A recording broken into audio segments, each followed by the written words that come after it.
She is absolutely, and not just good, but bordering on the divine. Do you know that? It's untouchable to some people. It is a terrifying. I mean, people speak of her in terms of such utter adulation, almost reverence. Now, I remember, well, I don't remember, but I've heard of this happening before, where the leader was equated with some sort of godlike figure. And that was in Germany. Oh, yes. And it worries me distinctly. Very true. However, I read but recently that the tide is turning. Hopefully. That the new right, the radical right, their star is now no longer in the ascendant. And as the Democrats take power in the United States, as Mitterrand is re-elected in France, yeah. as socialist governments are returned in Spain and Greece and what have you, and very soon, no doubt, in West Germany, then Thatcherism will become an isolated bastion upon this rocky outcrop. Well, let's hope that socialism returns here as well. Well, let us hope so. Well, Jim, can I just say that I'm going to miss you. Oh, it's My mutual. family will miss you because we're all ardent listeners to you. And I'm sorry I won't be listening to you during the day. Why not? Well, for one thing, I won't be here in the afternoon. And it's in the afternoon, I believe. Ish. Well, get the day off work. Jack your job in. Do you know... Go on the social. You're worth it. I know. I think... Well, I think Piccadilly should make a small allowance, a small income support to people who don't want to go to work during the day so they can listen to you. Yeah. Yes, I agree. I'll bring it up at the next meeting. You do that, Jim. Thank you. Okay. Bonsoir, as they say in Wythenshawe. And, in Royton, Monsieur Pierres. Good evening, Mr. Reeve. Good evening, Samuel. Having said that, by the way, a few days ago I got much longer French gentleman. A long French gentleman? Well, a long peroration from him. Oh, yeah. In perfect French, in which I distinguished 2 or 3 times Le Front National. Yeah. Saint-Pierre's. So you must have a French, and that reminded me of a French listener. Anyway... Well, it's better than getting a French letter. Yes. Now then. Dreams of long... There are some ballads I enjoy. Before I allow myself to be diverted into an uncharacteristic peroration, yeah. I must remember to say, and I'm sure a lot of your listeners, if not most of them, will agree with me in saying of you what Hamlet said of Yorick, without saying, alas, poor Yorick, Jim Reeve, a fellow of infinite wit, of most excellent fancy. And I think that is very, very fitting. Now, the lady you've just been speaking to said she wouldn't be able to listen to you because of the new time. And Joanne in Royton Post Office looked horrified today when I told her that you would be on at 1 o'clock, and said, oh, I won't be able to listen to him. And that will be, multiplied quite a lot. So you will lose a lot of regular listeners who, to their dismay. But some of us regulars, and I'm not as regular as some of them. Well, you're getting on a bit now, aren't you? But we have, it's only when we think of our fate that we go. Some of us have made many friends, apart from yourself and your staff, which we mustn't forget ever, Oakvale and others. And as I mentioned on Monday, I got 2 birthday cards, through Piccadilly Radio. Oh. And I forgot one, which I was very sorry about, so I'm going to rectify that now. You remember about 12 months ago when you allowed me to speak in glowing terms of the late Sid Booth, who was being buried the next day, and I met his widow, Elsie Booth, and daughter Pat, and son-in-law Jim, and his grandchildren the next day, who were very gratified that Piccadilly Radio had provided this platform for him. And I made friends with them, and the first birthday card I received, by the way, was from them with a fiver enclosed. Fiver? Yeah. So, that's an example of some of the sort of generous people that you meet who are of like minds. And I was listening last night to Heather, who wondered if it was because some of the callers you allow on go, well, obviously they fit into your groove of political thought. I wondered if that was the reason that the programme was being altered, if not finished. And she did mention about one or two local radios. And I've noted that from the very first time I started ringing you up, that in the last 2 years, 12 months particularly, BBC local radios have really gone down the pan. And I know that this young lady is aware of that. Mm-hmm. There is one not too far from you where there isn't even a phone in now. And there's another one not too far away. I'll refrain from mentioning the names. That's the same. One over the Pennines. I was engaged in a little correspondence with the station manager there, who suddenly informed me that people should stick to their own local radios and not invade Yorkshire territory, which was the complete brush-off. But I noticed a week or two after that there were Lancashire voices, and the presenter saying somebody from over the Pennines. So a couple of weeks ago I got in again, and that must have been dropped. The best one of the BBC is a few miles from Manchester, where you can get a breeze from the Mersey if you visit there. Mm-hmm. And that always was the best in my knowledge over 4 or 5 years. The best of them, with a very, very good presenter.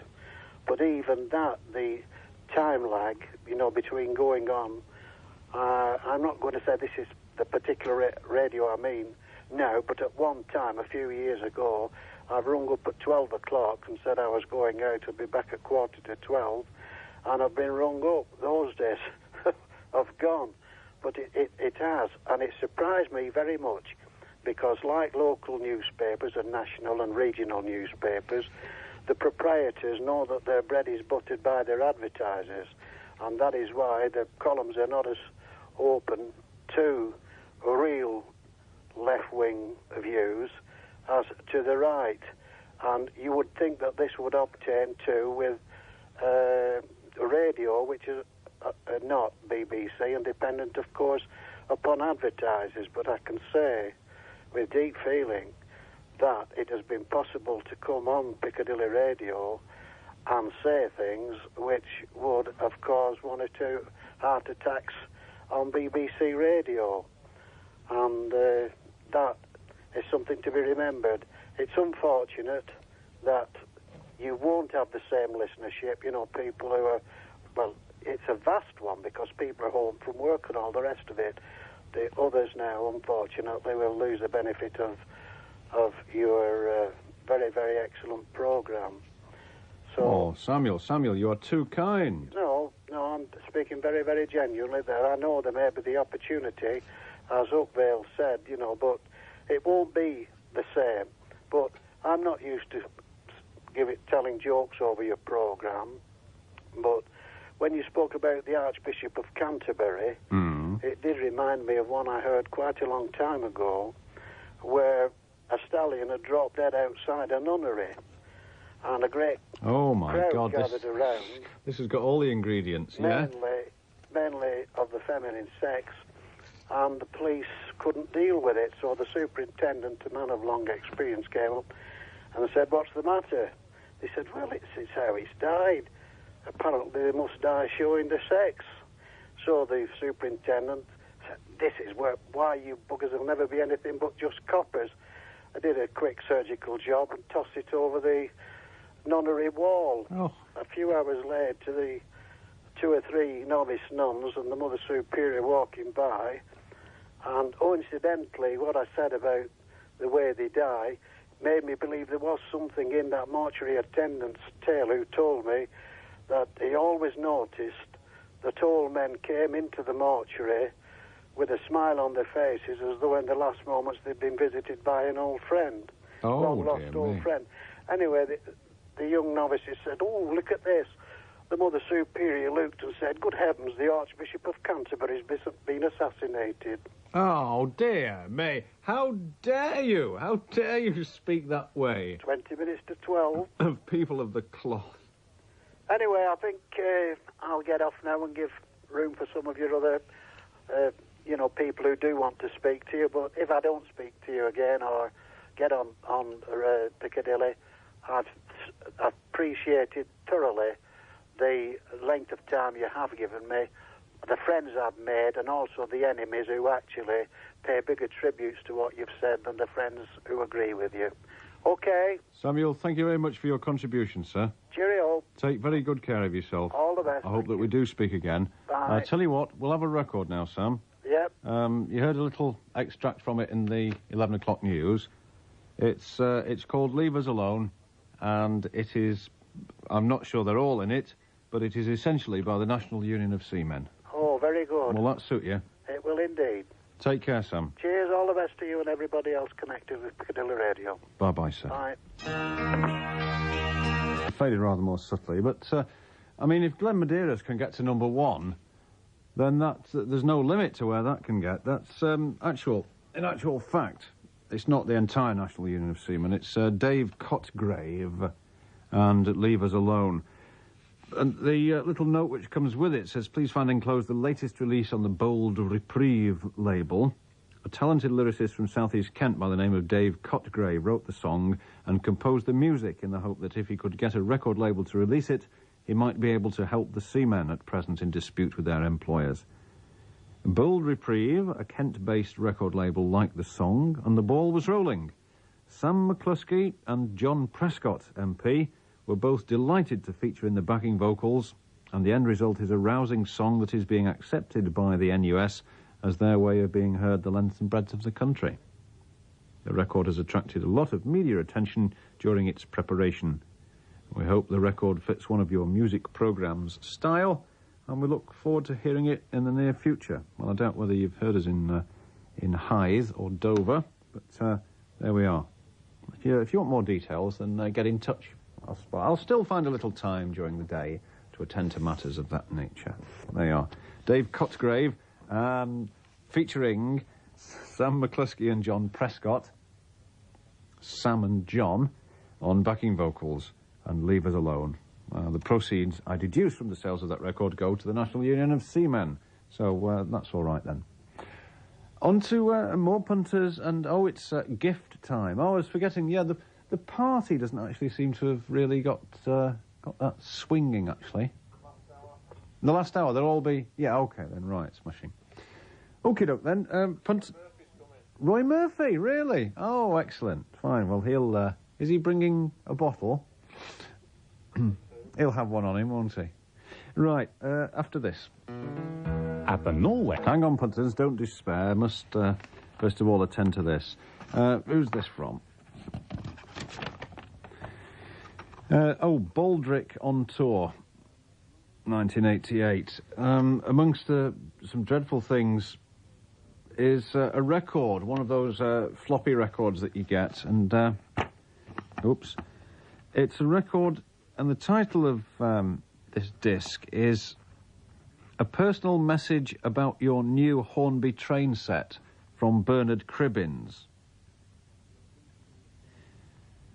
Please remove carefully. Please play this record before playing with your new train set. And there's a little, you know, like that thing we had the other night, affix stamp here. There's a little thing, it says, place coin here if flexible record slips. Sadly, I think we will be unable to play this one since you've folded it into 4 and put it in a normal-sized envelope. So once the lads at Newton Street had finished with that one, it's... sadly, one of the musical treats that we will have to miss on the programme. And I'm a little bit disappointed at the response here. I thought things would have been... My punters, to whom I have given so much, would have been rather more generous. But anyway, from Amoeba Wilson of Swinton. After 2.5 years, the James H Reeve thrash is about to terminate. As a small token of my appreciation, I send you the enclosed.